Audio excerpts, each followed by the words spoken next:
Hola a ustedes, hermanos y hermanas queridas.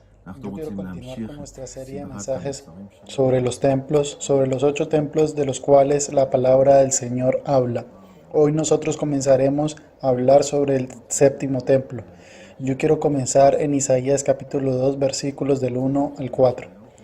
Lo que vio Isaías, hijo de Amós, acerca de Judá y de Jerusalén acontecerá en los postreros, en los días del último tiempo, que será confirmado en el monte de la casa de Jehová como cabeza de los montes, y será exaltado sobre los collados, y correrán a él todas las naciones, y vendrán muchos pueblos y dirán: venid y subamos al monte de Jehová, a la casa del Dios de Jacob, y nos enseñará sus caminos, y caminaremos por sus sendas.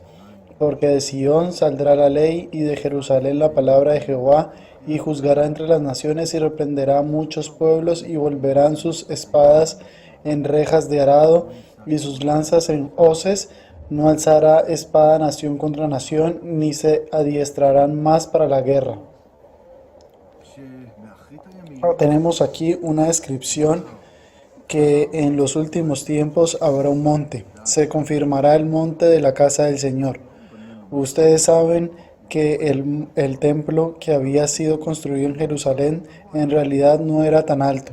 El monte de los olivos, donde quedaba construido, no era más alto que este monte. Entonces ciertamente se confirmará el monte de la casa del Señor como cabeza de los montes. Ya veremos en Ezequiel que ese era un monte muy alto que ya no existe hoy en día, como cabeza de los montes, y será exaltado sobre los collados, y correrán a él todas las naciones. Tenemos aquí una profecía sobre algo que acontecerá en el futuro. Y dirán: venid y subamos al monte de Jehová, a la casa del Dios de Jacob. Esta casa es el templo del Dios de Abraham, Isaac y Jacob. Este es el séptimo templo del cual hablaremos hoy. Tenemos una gran definición sobre este templo en Ezequiel capítulo 40 hasta el final de Ezequiel, que es en el capítulo 48. 9 capítulos que hablan sobre este templo. Veamos qué tenemos aquí. Yo comenzaré en el capítulo 40 desde el versículo 1 y 2. En el año 25 de nuestro cautiverio, al principio del año, a los 10 días del mes, a los 14 años después de que la ciudad fue conquistada, en aquel mismo día vino sobre mí la mano de Jehová y me llevó allá. En visiones de Dios me llevó a la tierra de Israel, y me puso sobre un monte muy alto, sobre el cual había un edificio parecido a una gran ciudad hacia la parte sur. Entonces Ezequiel fue tomado por Dios en una visión. Esto fue después de que Jerusalén había sido construida, y después de que el templo de Salomón había sido construido, y recibe entonces una visión. Dios estaba con él y lo toma en visión a un monte muy alto, a la tierra de Israel, y lo puso sobre un monte muy alto. Parece ser que tenía ese monte una planicie, debido a que está escrito que había sobre este monte una gran ciudad hacia el desierto del Negev, o sea, hacia la parte del sur de este monte, en donde estaba ubicada esta gran ciudad, en la cual se encuentra el templo del reinado de los 1000 años de Jesús sobre la tierra. En los siguientes versículos, desde el versículo 3 hasta el versículo 7 del mismo capítulo, está descrita esta ciudad con murallas, puertas, portales, patios, techos, escaleras, entre otras cosas. Se describen muchos detalles de esta ciudad. Yo supongo que solo cuando la veamos entenderemos realmente cuál es el significado de todas estas medidas que nos están dadas aquí. 2500 años o más hasta que esta ciudad sea construida, hasta que este templo sea afianzado. Versículos 38 y en adelante hablan sobre el holocausto, la expiación y el sacrificio del pecado que vuelve al altar que había en este templo. En los capítulos 41 y 42 continúa siendo descrito el santuario o el lugar santísimo. En el versículo 4, por ejemplo, encontramos: capítulo 43 describe cómo la gracia de Dios vuelve de nuevo adentro de la ciudad. Importante colocar atención que en el capítulo 43, versículos 7 al 9, en donde Dios dice que el templo no estará más al lado de las casas de los reyes, como según era en Jerusalén, que nosotros la conocemos, que los tronos de los reyes estaban al lado del lugar donde el templo estaba. Y ya esto no será más por cuanto pecaron con idolatría y sus fornicaciones. Entonces Dios dice que ya no estaré más, ya no habrá más pared frente a otra pared. Es decir, ya no estaré más cerca o al lado de estos lugares. Y Dios señala un nuevo y diferente sitio, no en donde había sido edificado el sexto templo. El sexto templo estaba construido sobre Jerusalén, como ya vimos en reuniones anteriores, y no el séptimo templo. Toda la topografía de Israel cambiará debido a que la topografía del mundo cambiará. Si nosotros tomamos en cuenta las estrellas que se estallarán contra la tierra, se estrellarán contra la tierra descritas en el Apocalipsis, los terremotos que habrán en ese mismo periodo, el gran terremoto que habrá cuando Jesús se pare sobre el monte de los olivos, la topografía cambiará, los lugares que no existen hoy en día se levantarán y ese monte que está descrito aquí se levantará. Entonces las cosas van a cambiar. También las regiones en la tierra de Israel que están descritas en los siguientes capítulos, hoy es difícil imaginarse eso.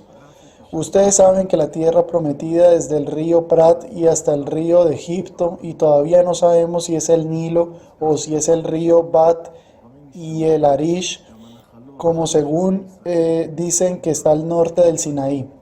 Pero el monte del templo estará en el centro, y tendremos una gran cantidad de tribus al sur y al norte de allá. Entonces no habrá la posibilidad de que la zona que hoy es Tel Aviv, por ejemplo, y hasta el norte del Sinaí, haya espacio suficiente para todas las tribus. No puede ser que todo el desierto del Sinaí de hoy sea embalado dentro del territorio de Israel y por supuesto que sea purificado y fructificado, o sea que ya no sea un desierto, pero que todas estas cosas se discuten hoy en día.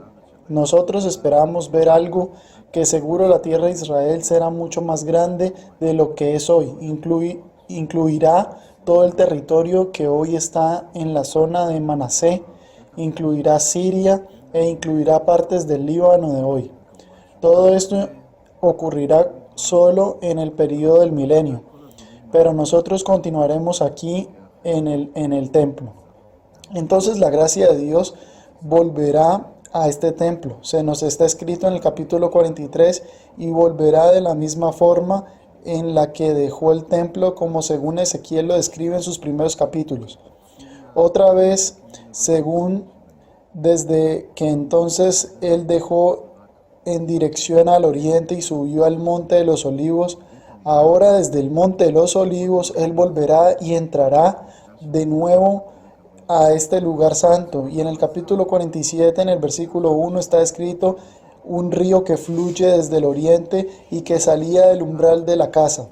Cuando él sale del umbral de la casa, el umbral desde del templo no es tan profundo, más o menos de la profundidad de las palmas de las manos, y es posible atravesarlo con un pequeño riachuelo. Y cada vez que el río avanza hacia el oriente se va haciendo más y más profundo, hasta el punto en que es posible nadar en él. Y por supuesto que esto es maravilloso.